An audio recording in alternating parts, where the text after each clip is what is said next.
السلام علیکم ورحمۃ اللہ وبرکاتہ۔ ناظرین خوش آمدید کہتے ہیں آپ کو کیو ٹی وی کی لائیو نشریات ماہ رمضان کا خصوصی پروگرام دورہ ترجمہ قرآن سورہ نساء کا مطالعہ کر رہے ہیں۔ گزشتہ آیات میں شرک کی نفی کا ذکر آیا، شیطان کے ایجنڈے کا ذکر آیا، اور یہ بات سمجھ میں آ گئی کہ شیطان کی پیروی دراصل شرک ہے۔ اللہ تعالیٰ شرک کی ہر قسم سے ہمیں بچائے، شیطان کے حملوں سے بچائے، ہمارے ایمان اور حیا کی حفاظت فرمائے، اور ہمیں رحمان کی دعوت پر لبیک کہہ کر دین کے تقاضوں میں اور آگے بڑھنے کی توفیق عطا فرمائے۔ سورہ نساء کا مطالعہ آگے بڑھا رہے ہیں، آیت نمبر 122 سے مطالعہ شروع کر رہے ہیں۔ اعوذ باللہ من الشیطان الرجیم، بسم اللہ الرحمن الرحیم۔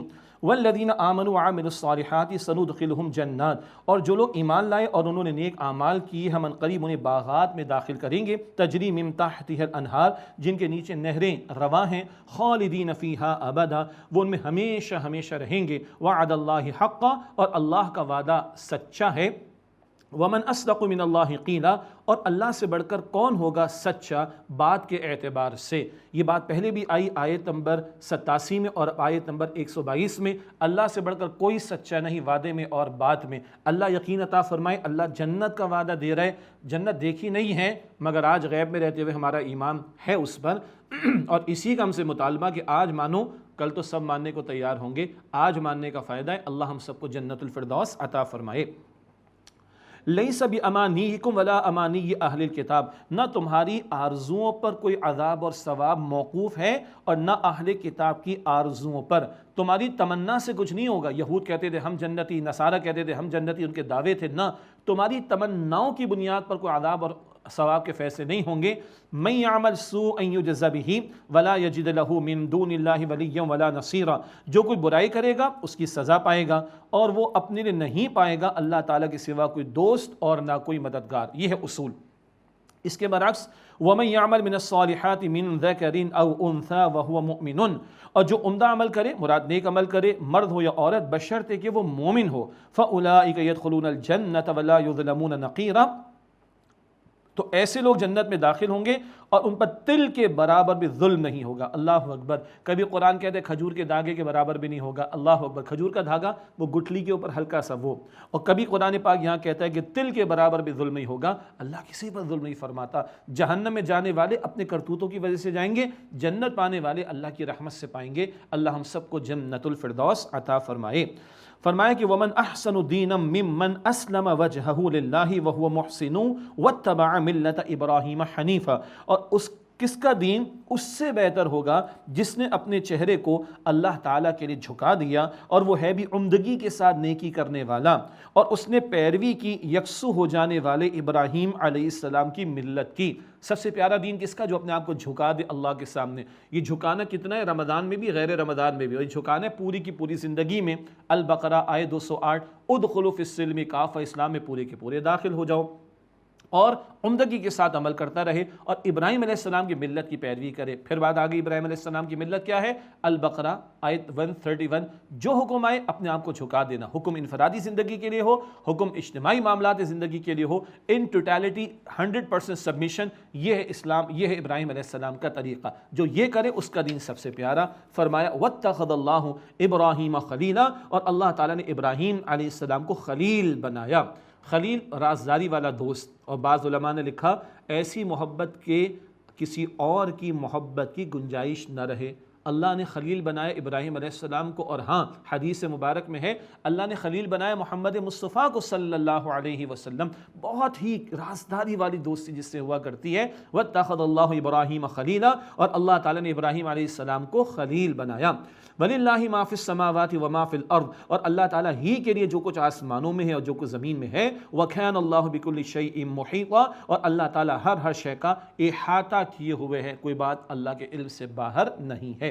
اگلا رکوع شروع ہوتا ہے، کچھ سوالات آ رہے ہیں خواتین کے حوالے سے اور یتیم بچے اور بچیاں، ان کے تعلق سے رہنمائی۔ سورت کے شروع میں بھی یہ باتیں آئی تھی، دوبارہ آ رہی ہیں کچھ اور پہلوؤں کے اعتبار سے۔ فرمایا وَيَسْتَفْتُونَكَ فِي النِّسَاءِ، اور اے نبی صلی اللہ علیہ وسلم آپ سے عورتوں کے بارے میں سوال کرتے ہیں۔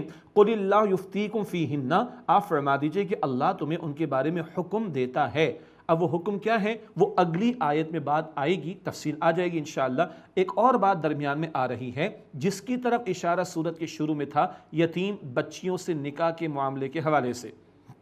فرمایا وما یتنا علیکم فی الکتاب فی یتامی النساء اللاتی، اور وہ کہ جو تمہیں قرآن مجید میں سنایا جاتا ہے کتاب میں یتیم عورتوں کے بارے میں، لا تؤتونہن ما کتب لہن، جنہیں تم نہیں دیتے ان کا مقرر کیا ہوا مراد مہر، وترغبون ان تنکحوہن والمستضعفین من الولدان، اور چاہتے ہو کہ ان یتیم لڑکیوں کو نکاح میں لے لو، اور اللہ بے بس بچوں کے بارے میں تمہیں رہنمائی دیتا ہے، وان تقوموا للیتامی بالقسط، اور یہ کہ تم یتیموں کے بارے میں عدل پر قائم رہو، وما تفعلوا من خیر فإن اللہ کان بہ علیما، اور تم جو خیر کا معاملہ کرو گے، جو بھلائی کرو گے، تو بے شک اللہ تعالیٰ اس کو خوب جاننے والا ہے۔ دو تین باتیں، ایک تو عورتوں کے بارے میں سوال اٹھا، وہ بیان تو اگلی آیت میں آئے گا۔ دوسری بات یتیم عورتوں، یتیم لڑکیوں کے بارے میں اس صورت کے شروع میں بھی تھا، اگر تمہیں اندیشہ ہو کہ تم ظلم کرو گے یتیموں کے ساتھ، مراد یتیم لڑکیوں کے ساتھ، تو پھر ان سے نکاح نہ کرو، 2 3 4 کی گنجائش اللہ نے تمہیں دی۔ یہ آیت بتا رہی کہ وہاں مراد کیا ہے یتیم سے، یتیم لڑکیاں جن سے لوگ اس لیے نکاح کرتے تھے، نہ مہر دینا پڑے گا، نہ کفالت کی کوئی زیادہ بڑی ذمہ داری ہوگی، کوئی پوچھے گا تو نہیں، اللہ تعالیٰ نے اس ظلم سے منع فرمایا ہے، اور ام عائشہ رضی اللہ تعالیٰ عنہ نے اس کی وضاحتیں فرمائی جو آپ تفاسیر میں دیکھ سکتے ہیں۔ اور یتیم بچوں کے بارے میں عدل کرنے کی تعلیم عطا کی گئی، تو عورتوں اور یتیم بچوں کے حوالے سے، یتیم لڑکیوں کے حوالے سے بھی یہاں رہنمائی آ رہی۔ سورت کے شروع میں بھی ذکر تھا، دوبارہ ذکر آ رہا ہے، پھر دہرا لیجئے، اللہ کا دین عورتوں کے حوالے سے، یتیموں کے حوالے سے، یتیم بچوں کے حوالے سے، یتیم بچیوں کے حوالے سے، معاشرے کے کمزور طبقات کے حوالے سے کس قدر رہنمائی عطا فرماتا ہے۔ اب اگلی آیت ہے، مسئلہ کیا ہے؟ کوئی عورت ہے، محسوس کرے کہ شوہر توجہ نہیں دے رہا اور کچھ زیادتی کا معاملہ کر رہا ہے، بے رغبتی دکھا رہا ہے، تو یہ عورت کیا کرے؟ قرآن پاک تو گھروں کو جوڑے رکھنے کی تعلیم دیتا ہے، تو اس کو ایک وے آؤٹ بتایا جا رہا ہے۔ اب وہ بیان اگلی آیت میں فرمایا، وَإِنِ امْرَأَةٌ خَافَتْ مِنْ بَعْلِهَا نُشُوزًا أَوْ إِعْرَاضًا، اور اگر کوئی عورت ڈرے، مراد اندیشہ کرے اپنے شوہر کی طرف سے زیادتی یا بے رغبتی کا، فلا جناح علیہما ان یصلحا بینہما صلحا، تو ان دونوں پر کوئی گناہ نہیں کہ وہ آپس میں صلح کر لیں۔ صلح سے یہاں مراد کیا ہے؟ کچھ طے کر لیں۔ وہ طے کرنا کیا ہے کہ عورت محسوس کرتی کہ شوہر توجہ نہیں دیتا، یا کوئی بے رغبتی کا پہلو ہے، یا کوئی زیادتی کا معاملہ، تو وہ اپنے کچھ حقوق میں کمی کر لے۔ ہر ہفتے اماں کے یہاں جانا ہوتا ہے، چلو بھائی 15 دن میں چھوڑ دینا، تمہارا خرچہ بچ جائے گا، پیٹرول میں مہنگا ہو گیا ہے مثال کے طور پر، ہر مہینے تو مجھے 10,000 دے دو، چلو بھائی اب بڑھانا مت، ویسے بھی انفلیشن تو ہے، لیکن اگلے مہینے تو میں یہ نہیں کہہ رہی کہ 15 دینا، 10 پہ اتفاق کر لینا مثال کے طور پر۔ ایک ذرا انتہائی بات ہے جو ہمارے معاشرے میں بہت دور کی بات ہے، عرب معاشرے میں تو تھا معاملہ، ایک سے زائد نکاح کا معاملہ ہوتا تھا، قرآن پاک بھی اجازت دیتا ہے، تو کبھی کوئی عورت محسوس کرے تو وہ اپنی باری کسی دوسری خاتون کے حوالے، جس کو ہم تو سوکن کہہ دیتے ہیں، مگر اپنے شوہر کو کہ چلو تم ایک باری میری اس کے پاس لگا لینا، اس طرح کچھ حقوق سے وہ دستبرداری کرے، تو قرآن پاک بتاتے ہیں کہ اپنے شوہر کی وہ توجہ حاصل کر سکے گی۔ کیوں؟ آگے 2 باتیں سنیے، وَالصُّلْحُ خَيْرٌ، صلح بہتر ہے، گھر بچے یہ بہتر ہے، چاہے کچھ کڑوی بات آ جائے، تھوڑا سا سیکریفائز کرنا پڑ جائے، کوئی کڑوا معاملہ کرنا پڑ جائے، برداشت کرنا پڑ جائے، سیکریفائز کرنا پڑ جائے، حق میں دستبرداری کا معاملہ ہو جائے، یہ بہتر ہے بجائے اس کے کہ گھر برباد ہو جائے۔ وَالصُّلْحُ خَيْرٌ، اور صلح بہتر ہے۔ وَأُحْضِرَتِ الْأَنفُسُ الشُّحَّ، اور ہر نفس میں حرص تو رکھی گئی ہے، لالچ تو رکھی گئی ہے، فائدہ مال کا فائدہ وہ اس کی حرص تو رکھی گئی ہے۔ اب شوہر بھی دیکھے گا اچھا 1 ہفتے کا پیٹرول بچے گا، یعنی ہفتے میں 1 دفعہ جانا پڑتا ہے، مہینے میں اب 4 دفعہ نہیں 2 دفعہ جانا پڑے گا، نان نفقے میں کمی کا معاملہ، تو یہ شاید شوہر کو مائل کر لے کس بات کی طرف کہ وہ اپنی بیوی کی طرف رغبت کرے، توجہ کرے۔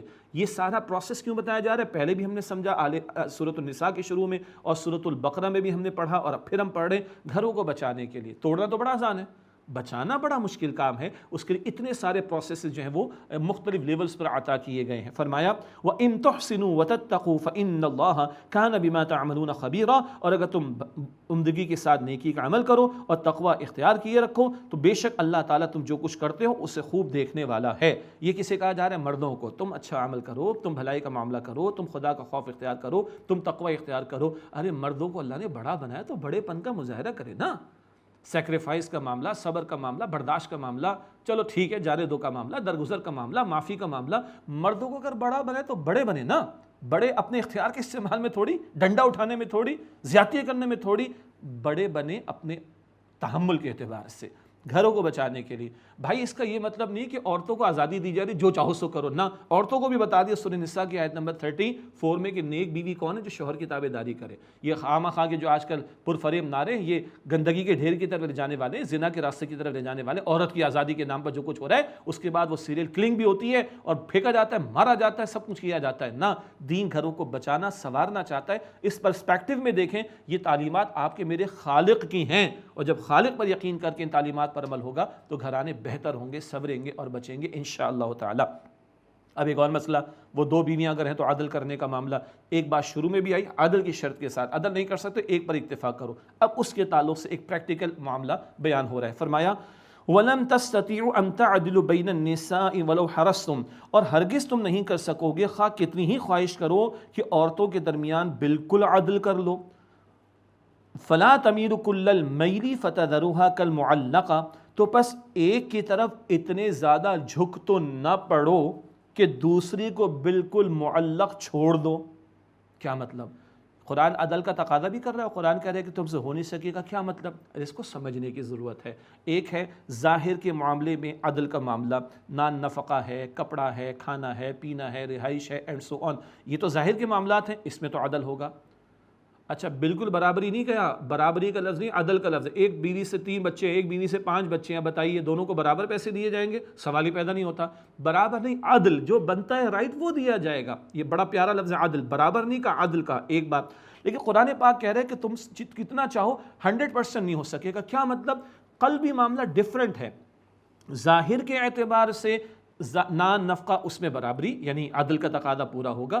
قلب کا معاملہ کسی کی طرف زیادہ رجحان، کوئی بیوی زیادہ دیندار ہے، زیادہ خدا کا خوف رکھنے والی، سبحان اللہ، کوئی زیادہ کفایت شعار ہے، کوئی زیادہ اچھے انداز سے بچوں کی تربیت کرنے والی، عین ممکن ہے نا، کوئی علم میں زیادہ ہے ماشاءاللہ، کوئی اخلاق میں زیادہ ماشاءاللہ، یہ بھی تو پاسبلٹی ہے، اور کسی کا حسن کا معاملہ ہے وہ ایک ڈیفرنٹ بات ہو جائے گی۔ لیکن قلب پر اختیار نہیں، تو یہ ایک اپنی جگہ ہے، لیکن بتایا جا رہا ہے کہ ایسا تو نہ کہ ایک کی طرف ایسے مائل ہو جاؤ کہ دوسری کو بالکل معلق لٹکتا چھوڑ دو کہ پتہ چلے اس بیچاری کا کوئی شوہر ہی نہیں ہے۔ یہ ظلم ہے، عدل کا تقاضا ہے۔ اس عدل کے ساتھ شریعت نے 2 3 4 میکسیمم 4 تک کی گنجائش ایک شوہر کو، ایک مرد کو عطا کی ہے۔ وہ اپنی حکمتیں ہیں جو اللہ تعالیٰ نے اس کے مطابق یہ لمٹ لگائی اور اس کی اجازت عطا فرمائی ہے۔ بہرحال ایک ہے قلبی معاملہ اور ایک ہے ظاہری عمل اور رویہ۔ ظاہری عمل رویہ خرچوں میں برابر عدل کا معاملہ، اور قلبی میلان کسی ایک کی طرف زیادہ ہو سکتا ہے، اس پر پکڑ کا معاملہ نہیں ہوگا انشاءاللہ۔ فرمایا کہ وَإِن تُصْلِحُوا وَتَتَّقُوا، اور اگر تم اصلاح کرتے رہو، مراد عمدہ معاملہ، وَتَتَّقُوا، التقوی اختیار کرو، خوف خدا ہونا چاہیے، فَإِنَّ اللَّهَ كَانَ غَفُورًا رَحِيمًا، تو بے شک اللہ تعالیٰ بہت بخشنے والا، نہایت رحم فرمانے والا ہے۔ ایک بات دل سے عرض کر دیتے ہیں آپ کے سامنے، حضرات علماء بھی بیان فرماتے ہیں، لوگوں کو عدل کا لفظ جو ہے نا بس 2 بیویوں کے درمیان نظر آتا ہے، چیک کرتے ہیں کس نے 2 شادیاں کر رکھی ہیں، پکڑ پکڑ کے اس کو چیک کریں گے، کیمرے لگا لگا کے چیک کریں گے وہ عدل کر رہا ہے کہ نہیں کر رہا۔ وہ اللہ کے بندو، یہ عدل صرف 2 بیویوں کے درمیان مطلوب نہیں، یہ اولاد میں بھی مطلوب ہے، استاد کے شاگردوں میں بھی مطلوب ہے، امپلائر کے امپلائیز میں بھی مطلوب ہے، جہاں جہاں اختیار رکھتے ہیں نیچے جو لوگ ہیں ان کے اندر بھی مطلوب ہے۔ یہ بات میں اگر اجازت دے تو میں سمجھ میں آنی چاہیے، بس نشانہ لگا بنانا ہے نا، کسی کے اوپر انگلیاں اڑانی ہے، کسی کے اوپر کامنٹس پاس کرنے ہیں، لوز ٹاک کرنی ہے، مذاق اڑانا ہے، اور میاں 2 شادیاں کر کے رکھی ہوئی ہیں، دیکھو قرآن تو یہ کہتا ہے۔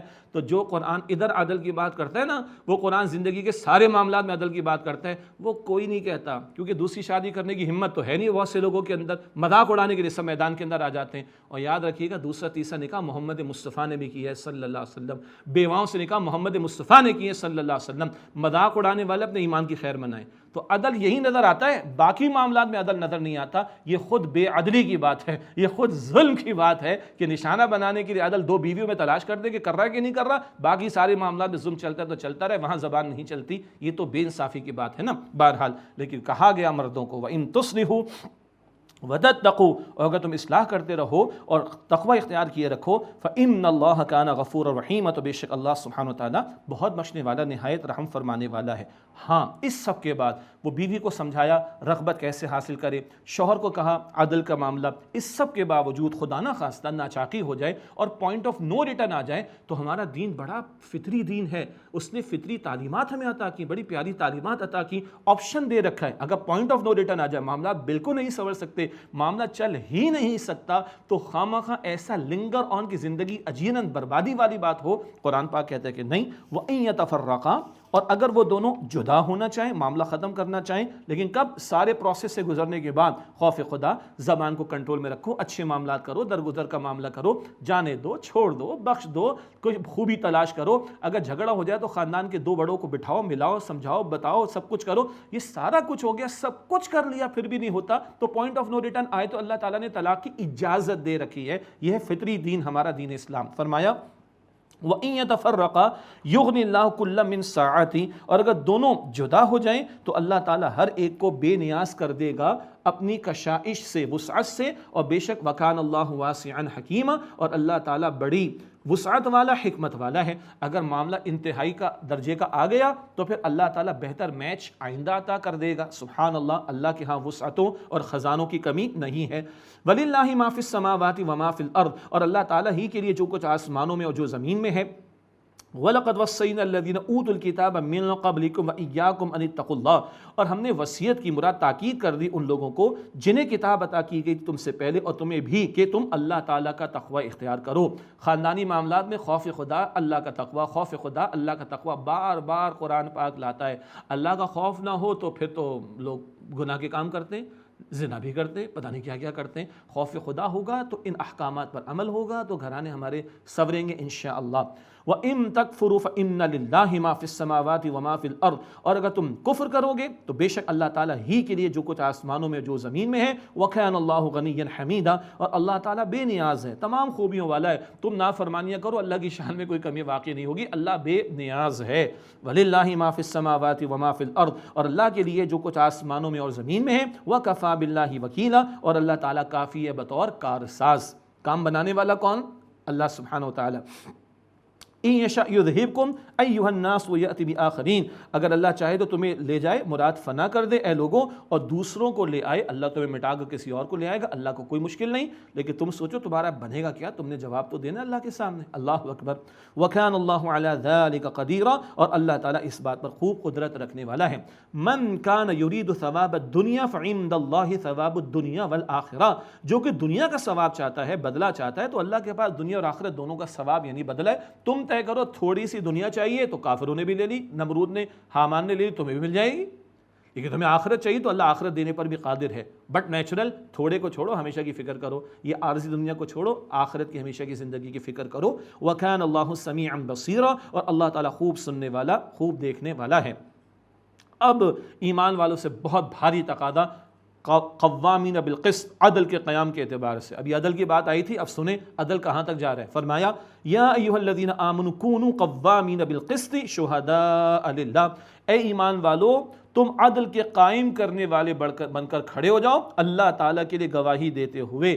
یہ عدل کی بات پہلے بھی آئی تھی، آل عمران آیت نمبر ہم نے 21 میں بھی تفصیل سمجھی تھی کہ اللہ خود عدل قائم کرنے والا، اللہ کے نیک بندے عدل کی بات کرتے ہیں، تمام انبیاء نے عدل کی بات کی، نبی علیہ السلام نے عدل کی بات کی۔ اب ایمان والوں سے، مجھے اور آپ سے کہا جا رہا ہے عدل کے قائم کرنے والے بن کر کھڑے ہو جاؤ۔ ظلم کا نظام ختم ہو، اللہ کا عطا کردہ عدل والا نظام قائم کرو۔ عدل یہاں تک مطلوب ہے، مذاق اڑانے والے بس وہ 2 بیویوں والے پر ہی چکر میں پڑے رہتے ہیں، مذاق اڑاتے رہتے۔ اتنا بڑا مطالبہ اللہ کا عدل کے نفاذ کی جد و جہد کا ہے، یہ عدل ہمیں یاد نہیں آج۔ اللہ اکبر۔ شہداء للہ، اللہ تعالیٰ کے لیے گواہی دینے والے بن کر کھڑے ہو جاؤ، مراد عدل قائم کرنے کے لیے۔ وَلَوْ عَلَىٰ أَنفُسِكُمْ أَوِ الْوَالِدَيْنِ وَالْأَقْرَبِينَ، خواہ یہ گواہی عدل کی تمہارے اپنے خلاف یا والدین اور رشتہ داروں کے خلاف ہی کیوں نہ ہو۔ اللہ اکبر۔ کسی کی محبت آڑے نہ آئے عدل کی بات کہنے اور عدل قائم کرنے میں، چاہے تمہارے خلاف جائے، ماں باپ کے خلاف جائے، رشتہ داروں کے خلاف جائے، تم عدل کی بات کہو۔ ان یکن غنیا او فقیرا فاللہ اولی بہما، چاہے کوئی مالدار ہو یا محتاج، بہرحال اللہ ان کا سب سے بڑھ کر خیر خواہ ہے۔ اس غریب کے خلاف گواہی دوں گا بیچارے کا نقصان ہوگا، نہیں، اللہ اس کا خیر خواہ ہے۔ اس امیر کے خلاف تو جان ٹانگیں کاپتی ہیں جی، نہ، اللہ کا خوف سب سے بڑھ کر ہونا چاہیے۔ تو کوئی مالدار ہو یا محتاج، اللہ تعالیٰ ان کا سب سے بڑھ کر خیر خواہ ہے، تم عدل کی بات کہو۔ فلا تتبعوا الہوی ان تعدلوا، پس تم عدل کرنے میں خواہش نفس کی پیروی نہ کرو، اللہ کا خوف ذہن میں رکھو۔ وَإِن تَلْوُوا أَوْ تُعْرِضُوا فَإِنَّ اللَّهَ كَانَ بِمَا تَعْمَلُونَ خَبِيرًا، اور اگر تم بات کرنے میں ہیر پھیر کرو گے اور گواہی دینے سے اعراض کرو گے تو جان لو تم جو کرتے ہو اللہ خوب واقف ہے۔ گھروں میں، کاروبار میں، معاملات میں، عدالتوں میں جھوٹی گواہیاں چل رہی، غلط فیصلے ہو رہے، اللہ دیکھ رہا ہے، اور اللہ کل پوچھے گا اس عدل کی گواہی کے بارے میں تم سے، اللہ مجھے اور آپ کو عدل کی گواہی دینے اور عدل کرنے اور عدل پر قائم رہنے اور عدل کے نظام کے قیام کی جد و جہد کرنے کی توفیق عطا فرمائے۔ اگلی آیت ہلا دینے والی بات ہے، ایمان والوں سے کہا جا رہا ہے ایمان لاؤ، عجیب بات ہے نا، ایمان والوں سے کہا جا رہا ہے ایمان لاؤ۔ فرمایا یا ایھا الذین آمنوا، اے ایمان والو، آمنوا باللہ ورسولہ، ایمان لاؤ اللہ تعالیٰ پر اور اس کے رسول علیہ السلام پر، والکتاب الذی نزل علی رسولہ والکتاب الذی انزل من قبل، اور اس کتاب جو اللہ نے اپنے رسول صلی اللہ علیہ وسلم پر نازل فرمائی قرآن، اور ان کتابوں پر جو اس سے پہلے نازل کی اللہ سبحانہ وتعالیٰ نے پچھلی تمام کتب، سب پر ایمان لاؤ۔ کیا تقاضا آ رہا ہے؟ ایمان والو ایمان لاؤ۔ زبان کا اقرار کافی نہیں، دل کی تصدیق ضروری ہے۔ وہ منافق ہیں جن کے دل میں ایمان نہیں ہوتا، اللہ اکبر۔ اقرار باللسان بھی ضروری، تصدیق بالقلب بھی ضروری۔ سچے پکے حقیقی ایمان کی بات کی جا رہی ہے، اور ایمان دل میں ہو تو عمل ثبوت پیش کرتا ہے۔ چاند رات کی عشاء کی نماز پتہ چل جائے گا کہ ایمان ہے کہ نہیں، عید الفطر کی فجر کی نماز، اللہ ہماری کوتاہیاں معاف فرمائے۔ سود چھوڑ نہیں رہے تو ایمان کدھر ہے؟ شراب جوا سٹا چل رہا ہے تو ایمان کدھر ہے؟ بے پردگی فحاشی اور یعنی چلی، ایمان کدھر ہے؟ اللہ اکبر۔ تو ایمان کا محض زبان کا دعویٰ کافی نہیں، دل کی تصدیق والا ایمان جس کا ثبوت عمل میں آئے، اس کا مطالبہ کیا جا رہا ہے۔ اور یہ ایمان بڑھتا ہے قرآن پاک سے، سورہ انفال کی آیت نمبر 2 میں پڑھیں گے، ایمان والوں کے سامنے قرآن کی تلاوت ہوتی ہے، ان کے ایمان میں اضافہ ہوتا ہے۔ دل سے پوچھئے اس وقت میری اور آپ کی کیفیت بہتر ہے کہ نہیں؟ اس قرآن کی وجہ سے۔ اللہ اس قرآن کو ہمارا اوڑھنا بچھونا بنا دے، زندگی بھر اس کے ساتھ ہم جڑے رہیں، اللہ ہمیں اس کی توفیق عطا فرمائے۔ وَمَن يَكْفُرْ بِاللَّهِ وَمَلَائِكَتِهِ وَكُتُبِهِ وَرُسُلِهِ وَالْيَوْمِ الْآخِرِ، اور جو انکار کرے اللہ سبحانہ وتعالیٰ کا اور اس کے فرشتوں اور اس کی کتابوں اور اس کے رسولوں اور آخرت کے دن کا، فقط ضل ضلالا بعیدا، تو وہ دور کی گمراہی میں بھٹک گیا۔ اللہ اس برے انجام سے ہم سب کی حفاظت فرمائے۔ اگلی آیت میں منافقین کا تذکرہ، اور آگے بھی آ رہا ہے۔ یہ کون؟ زبان کا دعویٰ تھا، دل کی تصدیق نہیں۔ ایمان لائے کچھ معنی بھاگ گئے، کچھ معنی بھاگ گئے۔ عمل کا انکار ہے، یعنی عمل سے فرار اختیار کرنے کا مطلب قولی اقرار ہے، عملی انکار ہے۔ زبان سے مانتے، عمل سے گواہی نہیں دیتے، منافق ان کا بیان۔ ان الذین آمنوا ثم کفروا ثم آمنوا ثم کفروا ثم ازدادوا کفرا، بے شک جو لوگ ایمان لائے پھر کافر ہوئے، پھر ایمان لائے پھر کافر ہوئے، کچھ مانا پھر چھوڑ دیا، کچھ مانا پھر بھاگ لیے، ثم ازدادوا کفرا، پھر کفر میں بڑھتے رہے۔ لم یکن اللہ لیغفر لهم ولا لیہدیہم سبیلا، اللہ تعالی نے ہرگز نہیں بخشے گا اور نہ ہی انہیں سیدھی راہ دکھائے گا۔ بشر المنافقین بان لهم عذابا الیما، منافقین کو خوشخبری دے دیجئے کہ ان کے لیے دردناک عذاب ہے۔ اللہ اکبر، کچھ ہے بھی خوشخبری تو عذاب کی ہے۔ کون ہے منافقین؟ سنیے، آج کے حالات کو بھی ذہن میں رکھیے۔ الذین یتخذون الکافرین اولیاء من دون المؤمنین، جو ایمان والوں کو چھوڑ کر کافروں کو دلی دوست بناتے ہیں۔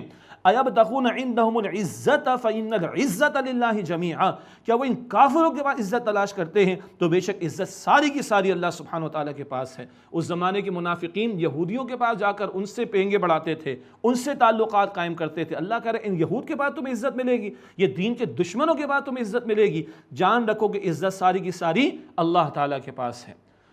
آج مسلمانوں کا حال کیا ہے؟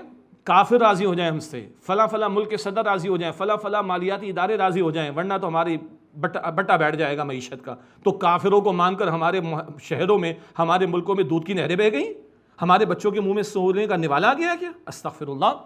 اور اسلام کی دشمنی کرنے والے اور مسلمانوں کو پے در پے شہید کرنے والے ظالم شخص کو ہمارے مسلمان حکمراں میڈل پہلاتے ہیں۔ انا للہ و انا الیہ راجعون۔